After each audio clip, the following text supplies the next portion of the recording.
ভালোবাসা ভালো জিনিস। ভালোবাসা দিবসে কেউ কি বলে যে মাকে ভালোবাসতে হবে, দেশকে ভালোবাসতে হবে, গরিবদেরকে ভালোবেসে তাদেরকে কিছু টাকা দিতে হবে, বলে নাকি? কারণ এই ধরনের কথা বললে, যদি ভালোবাসা দিবসে আমরা পিতামাতার ভালোবাসার কথা বলি, দেশের ভালোবাসার কথা বলি, গরিবের ভালোবাসার কথা বলি, তাহলে তো আমাদের স্বাধীনতা, সার্বভৌমত্ব নষ্ট হয়ে যাবে, ঠিক না? ঠিক।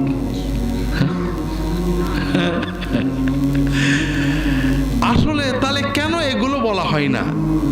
শুধু বলা হয় জৈবিক প্রেমের কথা, বান্ধবীকে মেসেজ দেওয়ার কথা, টি শার্ট পরার কথা। কারণ এখানে উদ্দেশ্য একটাই, সেটা হলো কোম্পানিগুলো মোবাইল ব্যবসা করবে, সিম ব্যবসা করবে, টাকার ব্যবসা করবে, রিচার্জের ব্যবসা করবে, টি শার্টের ব্যবসা করবে, পেপসির ব্যবসা করবে।